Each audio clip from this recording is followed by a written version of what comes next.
y lo hago. Como é que é a tua vida hoje? Y mi vida está ocupadísima porque, bueno, estoy con la Fundación Internacional Jorge Luis Borges, que para los amigos que viajen en la Argentina está en la calle Anchorena 1660. Anchorena 1660. En Buenos Aires, en la capital federal, y ahí tenemos el Museo de Borges, digamos, es una casa que está justo al lado, como dije antes, de la que él vivió después que murió su padre. Y ¿de dónde se ve el jardín? De donde se ve el jardín de las ruinas circulares, donde él escribió Las ruinas circulares. Y allí, bueno, hay mucho trabajo, organizamos conferencias, ha ido gente muy interesante a darlas, entre ellos, digamos, que fue realmente increíble la cantidad de gente que hubo para una conferencia que dio Saramago en la fundación. Después estuvo Jaime Larraqui, estuvo Héctor Bianchotti, estuvo también digamos, otro crítico de él, Elías Schwartz, es decir, argentinos pero que viven y enseñan en Estados Unidos. Es decir, muchísima gente ha pasado por allí, incluyendo al que fue el primer ministro de Italia, Pertini, del primer ministro de Pertini, que era el primer ministro italiano, y que gracias a él, digamos, mi vida se convirtió en una locura porque fue antes del centenario de Borges y él vio las maquetas que tenía para hacer el centenario en Buenos Aires. Me dijo que quería llevarlo a Italia y entonces, bueno, fue todo un trabajo enorme. Y después, los fines de semana, me dedico a leer las tesis de doctorado que me envían estudiantes de distintas universidades para tener una opinión o para que yo les haga el prólogo. Así que, aparte de eso, los viajes, preparar las conferencias que en los lugares que me piden que las dé. Y bueno, es una vida así como llena de trabajo, que me fascina además trabajar, me encanta, ¿no? Porque es sentir que sigo con él. ¿Y el asunto siempre es Borges? Sí, a veces no, a veces me piden otras cosas, por ejemplo, bueno, he dado conferencias sobre... a veces sobre Japón, sobre, digamos, he hecho paralelismos entre lo que es el teatro no en Japón y el teatro griego antiguo, que yo adoro, digamos. Yo por las noches siempre, antes de dormir, leo y releo alguna tragedia, porque creo que en realidad los griegos han dado todo. Yo creo que nadie ha hecho una disección del alma humana como los griegos, ¿no? Es decir, en los trágicos uno encuentra toda la miseria, todo el horror, toda la degradación humana, pero también encuentra toda la belleza, la grandeza y la nobleza humana. Y a veces a mí me angustia un poco pensar que el hombre, con su inteligencia, con su razón, ha llegado a cosas inconcebibles, imaginadas en la literatura fantástica. Por ejemplo, el viaje a la Luna, enviar un robot a Marte, hacer operaciones sin abrir, con láser, con no sé con qué. Es decir, es impresionante todo lo que ha conseguido. Casi la bilocación a través de conferencias que se pueden dar en un lugar y los otros en el otro están viendo y pueden intercambiar la conversación. Y eso a través de cables que pasan debajo del mar, toda una cosa que es, cuando uno lo ve, fascinante, pero el alma humana no cambió nada. El alma humana sigue siendo exactamente la misma, sin ninguna alteración, y todo lo que ellos describieron ahí es lo que encontramos en esencia hoy. Y entonces eso, yo digo, ¿cómo es posible que el alma, el interior, no haya podido evolucionar? Eso es lo que a veces me angustia un poco. Pero bueno, después sigo y digo, no, qué maravilla. Tu lês os gregos, né? Tu disseste, antes de dormir, leio uma tragédia, etc. E o os autores modernos, novos, tú conheces, tú procuras? No, no, porque lo que pasa es que eso también es una de las enseñanzas de Borges. Borges decía que un libro, si no pasaban más de 50 años, si ese libro se mantenía, era mejor no leerlo. Y que en realidad todo lo que se hacía era más o menos, según él, en otra dimensión no tan perfecta de lo que ya se había escrito. Entonces, un poco eso me lo fue enseñando, diciendo, y creo que sí que tiene razón. Hay un libro que estaba leyendo que justamente cuando me pidieron, porque antes estuve yo en Israel de estar acá, me habían pedido por también un congreso para hacer la publicación en una revista, qué libros estaba leyendo y por qué. Ese libro me gustaba. Entonces estaba justamente yo recordé un libro que había leído ya hace varios años de Julian Barnes y que es muy, muy interesante porque él habla, digamos, sobre el amor. Y él dice que para él el amor es como la unión de la fotografía y andar en globo. Entonces, es fascinante ver de qué modo, digamos, ese hombre vuelve a ser inmortal al amor, pero usando y demostrando a través de una técnica como es la fotografía y algo totalmente impensable como es andar en globo, la intensidad del amor. Y es verdad. Entonces es una cosa que a mí me interesó desde ese punto de vista, ¿no? Eso que, como él dice, ¿no es cierto? Porque la fotografía es como que nos da el instante de la felicidad, fijo. Porque la memoria, y eso es verdad, va cambiando las cosas, el recuerdo va cambiando.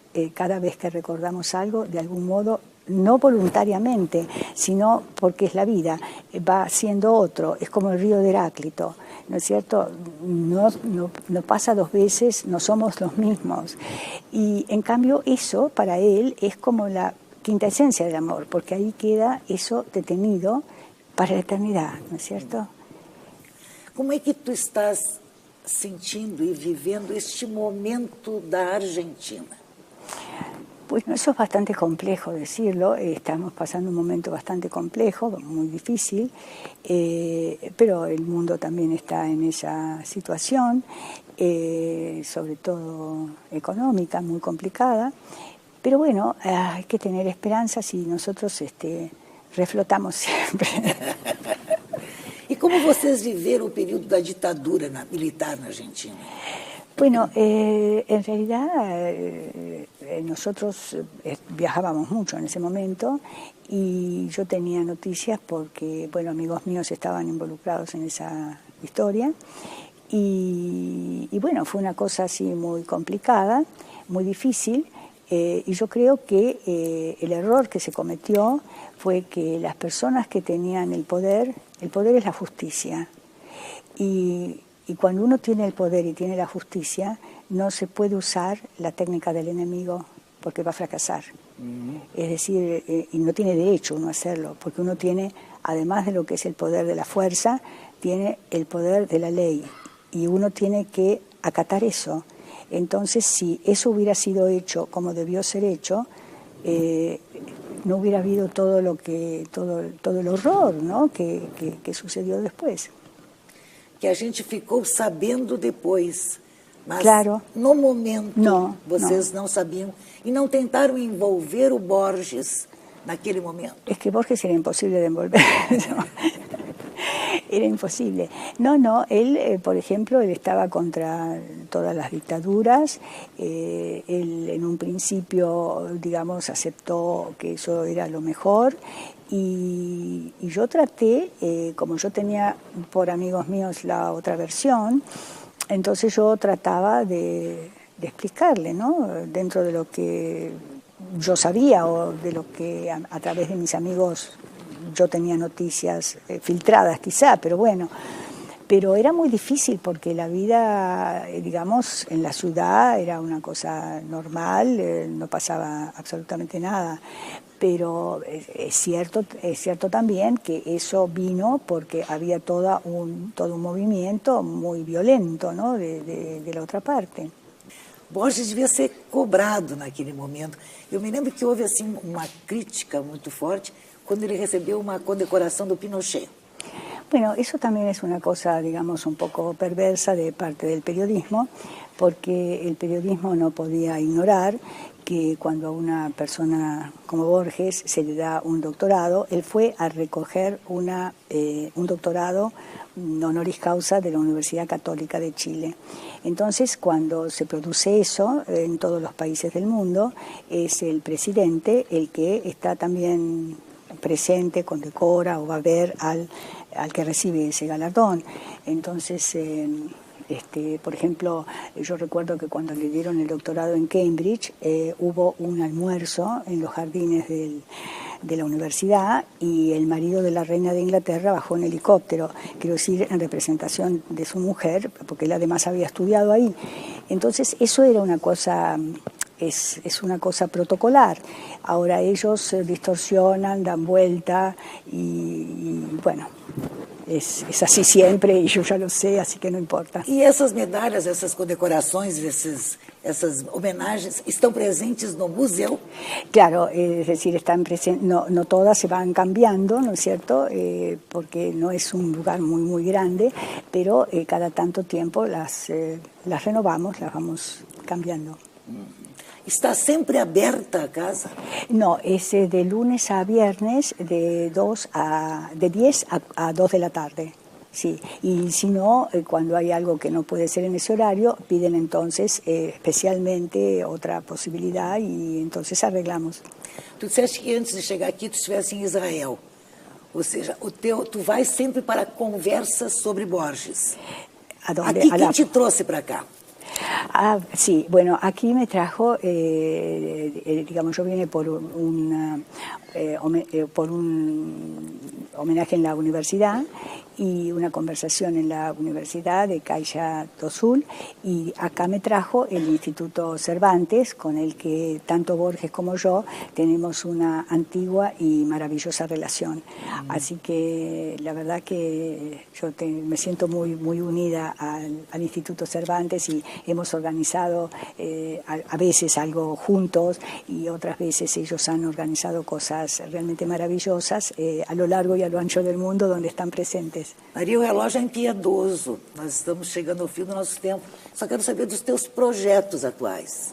Bueno, mis proyectos ahora inmediato estoy en la organización junto con un foro ecuménico del que formo parte de un pedido del Papa Francisco, que es organizar lo que fue la idea del Papa Benedicto, el Cortile dei Gentili, el atrio de los gentiles, que viene de la iglesia de Jerusalén, y es justamente un lugar donde gente atea, agnóstica y de otras religiones van a tener el espacio para hablar sobre temas sociales, de arte, y el Papa, que es fanático de Borges, me pidió que organizara la parte de literatura en torno a la trascendencia dentro de la obra de Borges. Y este foro ecuménico está, el que lo fundó, digamos, el que lo organizó, es un gran amigo mío, un sociólogo, Fernando Flores. Maria, muitíssimo obrigada por estares aqui com a gente, falando um pouco também sobre ti, que é uma coisa tão difícil, né, conjugar os verbos. Sí, la verdad que sí, nunca hablo sobre mí. Muchísimas gracias por todo. Y muchísimas gracias al Instituto Cervantes también por permitir todo esto. Muito obrigada a vocês também. Na próxima semana, neste mesmo horário, estaremos aqui outra vez, conjugando verbos na primeira pessoa. Boa noite, até lá.